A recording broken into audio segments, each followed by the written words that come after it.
We're going to stay with women's basketball theme. We're going to go from the lovely northwestern corner of Massachusetts to the northeastern corner of Illinois, just north of Chicago. We're going to talk CCIW basketball. When you look at the CCIW, we usually have our stalwarts. We like North Central. They're a pretty good team.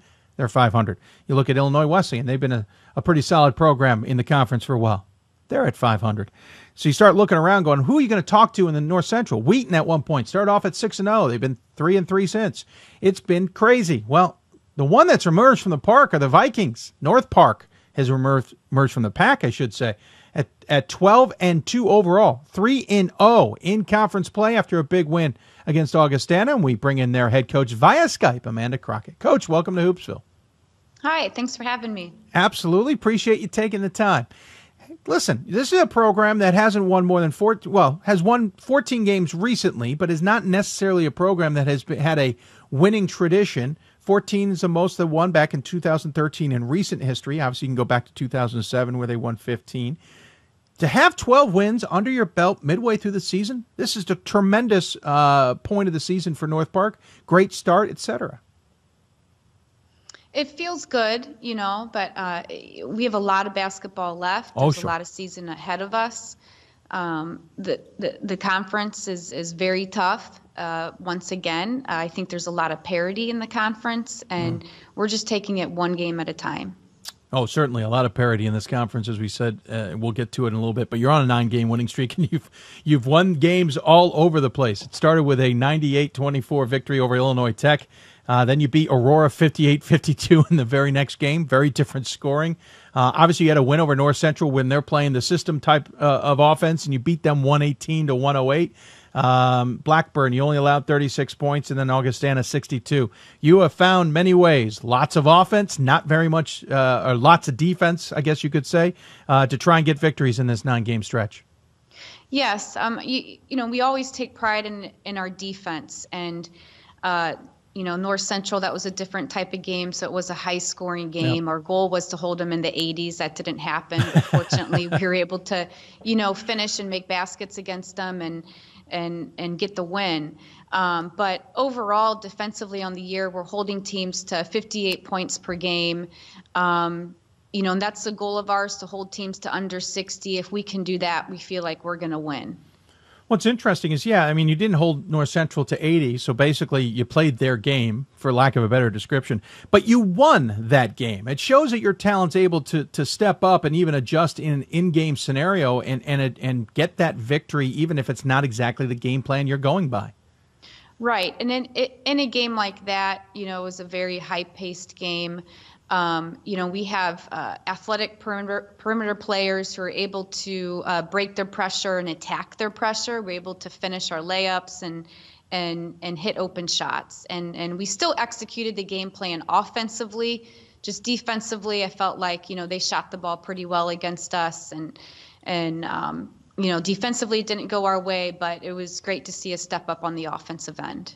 What's really interesting, too, is the only 2 losses you took are back-to-back on Thanksgiving weekend. They were at Wartburg. You lost to an 11-3 Denison squad, who's certainly having a great season and 4-1 in their conference. And you lost to a 12-1 Wartburg squad, who certainly had a very good season themselves as well, with some big wins recently in their own tournament over the Christmas holiday. That's it. And if you look back at it, those 2 losses start to look better and better and better as you move forward. Is that something you can kind of rally the team behind? Yes. Those 2 losses were against 2 quality opponents. However, they were both winnable games. Sure. I look back, and that was just a rough weekend for us, especially on the offensive end. We went into overtime with Denison and still only scored in the 50s. Yeah. So we weren't shooting the ball very well at that time, and I feel like here mid-season we're starting to shoot the ball better. We're finishing better inside. Our 3-point percentage has gone up, and also our free throw percentage. Beginning of the year, our free throw percentage was real down, which is unusual for us, and we've really been working at that. And I think if our free throw percentage can continue to go up, then we're going to continue to win games. Of course, you have a solid win over Chicago in the mix of this as well, 70-54, holding them to 54 points, beating them by 16. That's a team that was knocking on the NCAA tournament door last year. Will be knocking on that door again this year. Obviously, they've rallied after a couple of down years. You know the program well from your assistant coaching days. That's a nice feather in the cap as well this season. Yeah, that was a good win for us. The nice thing about that game is that we really had balanced scoring. I felt like our bench really stepped up that game. And then defensively, we really executed the game plan. We got them into some key foul trouble that really helped us down the stretch. And, as far as the offensive end, we really executed the game plan and were able to, attack their pressure in the half court. We'll talk about the conference just a little bit in a moment, but I want to switch to your team here. You only have 2 seniors on this squad, so certainly a lot of underclassmen have to step up in these occasions, along with the seniors, obviously. They have a bit on their shoulders as well, but it's not necessarily seniors leading the way. I hope I say her name correctly. Liz Rerberger, 20 points a game, is obviously the star of this squad. But if you were to look anywhere else, where are the standouts, or where are maybe the unsung heroes of this team? Well, Liz Rayberger is the key for us on the offensive end. She's really been playing good basketball lately, especially in these last 3 games, averaging almost 35 points a game. Wow, yeah. But the key for us is, what our other kids are doing for us, off the ball, those things that don't show up on the stat line. You talked about our seniors. They're doing a great job for us. Mm-hmm. Soli Roman is almost averaging a double-double. She's at 9 and 9 a game. Nicole Kruckman is kind of our defensive stopper in the post, very physical. She can rebound. She's averaging, I think, 7 points, close to 6 rebounds a game. So not like the most impressive stat line, but what those 2 are doing for us on the defensive end. We're able to hold post players, in check and defend well in the paint. And our team is taking, at least 3 charges a game. And that's something that doesn't show up in the stat line that we really take pride in. It starts with our seniors. They've also been providing us with great leadership. They've been here for 4 years. They understand what it takes to win in the CCIW. And then we have a very strong junior class. So that makes us a veteran squad. We may look a little young on paper, but as far as where the minutes are coming from, we're pretty veteran. Those juniors have been playing, since their freshman year. Monty Davis is giving us a lot at the combo guard position. She's averaging just under 10 points a game. Rachel Torres, although she's averaging about 5 or 6 a game, she's dishing the ball well. Her assist to turnover ratio is one of the best in our conference right now. And she's also a captain, and she's providing good leadership. And then you look at our bench. Gabby Sandoval is a freshman. Against North Central, she had 18 points, 6 assists, and 0 turnovers. Pretty impressive stat line for a kid who, was seeing that style of play for the first time.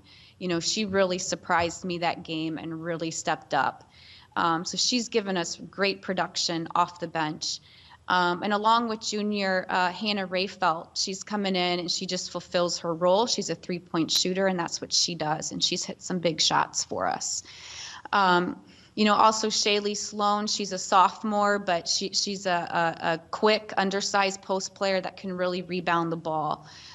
So everyone has a role, and I think they're really fulfilling their role, and that is what is making us a good team right now. I know every coach will tear their team apart to find the flaws so that they can improve them and obviously make them better, especially halfway through the season. But at the same time, I know they won't talk about them. I am curious, though, when you look at your team, what are the things you guys still need to improve on as we've hit the halfway point of the year?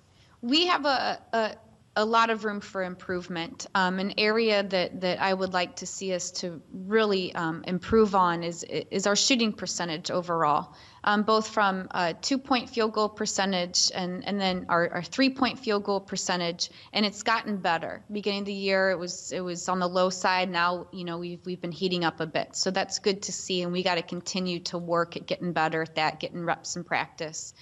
And then also our free throw percentage. That's been disappointing first half of the season, but it's gotten a lot better. Something we've really been working on, and we've done a good job as a team getting to the free throw line. And last night, we shot 29 for 33 from the free throw line. So that was a very impressive stat, and that was good to see. And that's where we need to continue to improve. Our assisted turnover has been okay. I think that can always get better. And then rebounding. Some games were great on the glass, other games just okay. So we need to be more consistent there. So those are the key areas where we can really see improvement. Obviously, you have a big game coming up against Wheaton coming here on Wednesday. Wheaton was picked to win this conference. They're strong at 10-3 on the season. How do you prepare for this squad, having just come off a good win against Augustana? Is it more about just putting it together like you have been all week and doing the right scouting report, or do you guys have to adjust to opponent every game? We make adjustments, but usually minor adjustments. We stick to what we do, but there's always tweaks. So I haven't seen a whole lot of game film on Wheaton yet. That's something I'm going to get to today and tomorrow. But we need to find ways to score against them consistently because they're a very good defensive team. They play great team defense. They help well whenever there's dribble drive penetration. So we've got to find ways to get some easy baskets. And then defensively, Katie McDaniels is always a key. And, I know that they're long and they've got Hannah Considine who can finish inside as well. So we have our work cut out for us, but we're going to be prepared and we'll be ready. This conference, as we said at the beginning, kind of a little topsy-turvy. You look at the coaches poll at the beginning, and I realize coaches polls, especially at this point in time, absolutely mean nothing. They're more of just a media type thing. But just, it does give you an idea of what the coaches are expecting. And looking at it, Wheaton was the unanimous pick pretty much to win the conference. Carthage to finish second, North Central third, Milliken, Illinois Wesleyan, Elmhurst. You guys have finished seventh, Augustana finished eighth. 3 games in. You guys are leading the way, looking really good. Then Wheaton, then Elmhurst, then Illinois Wesleyan. Milliken's last. I know that, again, the coaches' poll is a coaches' poll. It's more of just kind of hey, look at this. But that is also kind of how everyone else thought this conference would shake out. Is this a sign that this conference is just on its head this year and we're going to it's a free-for-all in some senses? Well, there definitely is a lot of parity. I know you look at the overall record with Illinois Wesleyan and North Central and Carthage, and it may not be the most impressive record that they have. They're right around 500 or just above.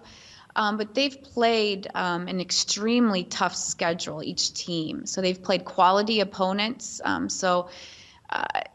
think that's that their record doesn't show how good of a team that they are.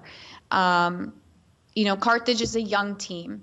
They've got good perimeter players. They're not as deep in the post as what they have been. But they've got, strong guards that can really shoot the ball. Illinois Wesleyan, I haven't seen a lot of them yet, but they still do what they do, and they've played a tough non-conference schedule. And then North Central is still a very good athletic team, and they still do what they do. And they've also played a tough schedule. So anything can happen. We're not taking any opponents for granted. We understand that every game in the CCIW is a battle. Last night we played Augustana. They're a 500 team overall right now, but they just beat Wheaton 2 games ago. Yep. They're a very good team. They've got some transfer kids. They've got a really a deep bench, some young kids that are playing good basketball for them. So there's no one in conference that you can say is not a quality opponent. What's really interesting is the rest of your schedule is 2 games on the road, 2 games at home, 2 games on the road, 2 games at home, 2 games on the road, and then finish 1 at home. You don't have long stretches here where you're going to have to be on the road or long stretches where you're going to get a little complacent being at home. That seems like a nice, ideal kind of schedule for you. It is ideal. I think it works out for us.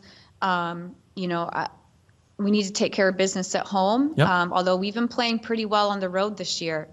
Our 2 losses have been at home. So, we take pride when we go on the road to, go in their gym and take care of business. So, it's one game at a time, and we're trying not to look too far ahead, but yet, we have our goals set for the big picture. Coach, the other question I got to ask, again, 12 wins on the season already. I realize maybe not a lot of students on campus right now, but it feels like there should be a nice buzz about the Vikings women's basketball team. You guys looking so good at this point in the season, having won as many as you have in the last few years, and you're halfway through. Even if the team's not excited, there's got to be a lot of excitement off campus or on campus. There is. In fact, I got a nice phone call from our president the other day. And he's been coming to our games. He shows a lot of support. Our athletic director comes to our games. And then once students are back on campus, I think we're going to have good crowds. Our men's team, they're doing well. So there's a lot of excitement here, and we're anxious for classes to get going again so we can fill the stands. Well, and clearly we're dressing things up. Your SID, Kevin, has put together one of the nicer Skype shots that we have ever had. Nothing against anybody else's Skype shots, but this is a pretty nicely dressed up one. We really appreciate it. Great. Coach, we always finish with the coach and the guest getting the final word. Any final thoughts you want to share with those who may be tuning in? Just thanks for having me, and we're excited for the second half of the season, and we're taking it one game at a time, and we're excited. I think there's going to be a lot of competitive basketball in the CCIW, so if anyone has a chance to watch, come check us out. Come check out the other teams as well. Very good. Well, congratulations, Coach, on the great start to the season. Looking forward to not only watching the Vikings, but the CCIW the rest of the way. Thank you. Appreciate it. Amanda Crockett joining us via Skype from North Park. Again, the team 12-2 overall, 3-0 in conference play. Take on Wheaton in a big game on the road coming up on Wednesday. They'll also play Milliken coming up on Saturday on the road as well before returning home for 2 more games. Thank her for her time.